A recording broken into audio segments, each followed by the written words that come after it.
गड्डी जावे पुंछ रजौरी में तो धक्का चोरी चोरी नारो भागना ओ नारो भागना।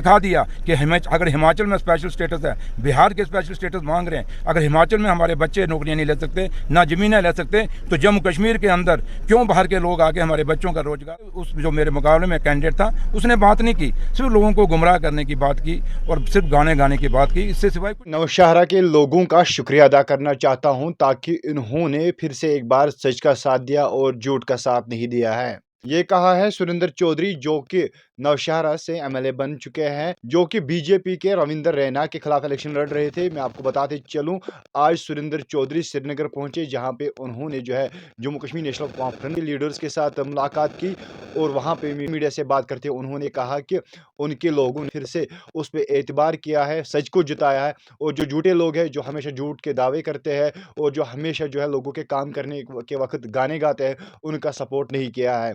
सुरेंद्र चौधरी ने मीडिया से क्या क्या कहा, आइए देखिए इस रिपोर्ट में। देखिए, मैं नौशहरा के लोगों का शुक्रिया अदा करता हूं, चाहे किसी भी जात या किसी भी बरादरी से ताल्लुक़ रखते हैं। उन लोगों ने सच्चाई और झूठ पे ये इलेक्शन चल रहा था और उन्होंने सच्चाई का साथ दिया, झूठ का साथ नहीं दिया।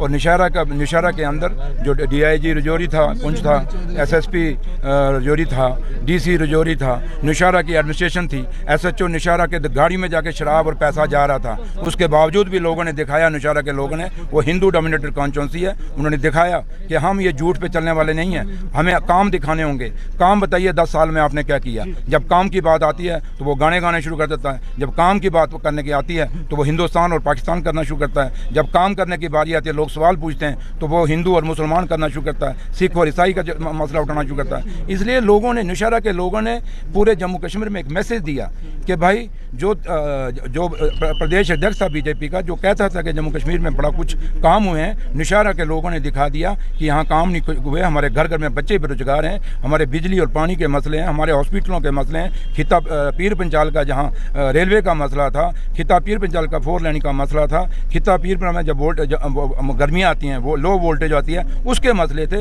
इन मसलों पे उस जो मेरे मुकाबले में कैंडिडेट था उसने बात नहीं की, सिर्फ लोगों को गुमराह करने की बात की और सिर्फ गाने गाने की बात की, इससे सिवाय कुछ नहीं किया। तो आज जब ये इलेक्शन आया, उन्होंने लोगों ने दिखा दिया कि आपने स्टेट को तोड़ा, यूटी बनाया, हम इसको नहीं मानते। लोगों ने ये दिखा दिया कि अगर हिमाचल में स्पेशल स्टेटस है, बिहार के स्पेशल स्टेटस मांग रहे हैं, अगर हिमाचल में हमारे बच्चे नौकरियां नहीं ले सकते, ना ज़मीनें ले सकते, तो जम्मू कश्मीर के अंदर क्यों बाहर के लोग आके हमारे बच्चों का रोजगार छीनेंगे, क्यों हमारे लोगों की ज़मीनें छीनेंगे।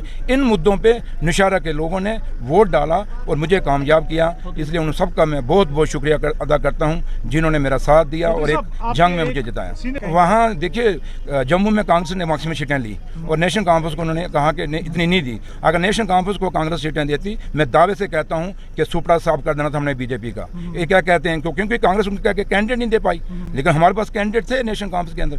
कश्मीर में हमने कैंडिडेट दिए, जीते। और जैसे नौशहरा की सीट थी, यहाँ भी कांग्रेस मांग रही थी, जबकि यहाँ भी अगर कांग्रेस को मिलती तो यहाँ भी जमानत जब्त होनी थी। इसलिए ये कांग्रेस के जो फैसले हुए उसके कारण बीजेपी को 29 सीटें मिली हैं। अगर कांग्रेस नेशनल कॉन्फ्रेंस की बात मानती और मेरे लीडर डॉक्टर फारूक और उमर अब्दुल्ला साहब की बात मानते, मैं दावे से कहता हूँ जम्मू के अंदर एक सीट इनको नहीं मिलनी थी, क्योंकि जम्मू का व्यापारी दुखी है, जम्मू के लोग दुखी हैं, टोल प्लाजा से दुखी हैं। वहाँ जम्मू के अंदर आपने देखें सड़कों की क्या हाल है, जो स्मार्ट सिटी बनाई, सारी टाइलों का क्या हाल है, थोड़ी सी बारिश होती है जाम लग जाता है। तो इसलिए लोग वोट डालना चाहते थे, लेकिन लोगों को कैंडिडेट नहीं मिले, जिसके कारण वहाँ नुकसान हुआ। लेकिन ये सवाल आपको कांग्रेस से पूछना चाहिए, क्योंकि मैक्सिमम देखिए, मैं भगवान से यही शुक्रिया अदा करता हूँ कि जो मुझे उन्होंने मुकाम दिया, ये भी मेरे लिए बहुत बड़ा है, क्योंकि जिसको मैंने हराया वो जम्मू कश्मीर का भारतीय जनता पार्टी का अध्यक्ष था, प्रदेश अध्यक्ष था, और वो एक चेहरा था जम्मू कश्मीर के अंदर। और उसके हारने का मतलब है कि जम्मू कश्मीर के अंदर लोगों ने बीजेपी की जो झूठी पॉलिसी है उनको एक्सेप्ट नहीं किया। Thank you. बहुत शुक्रिया। Thank you sir.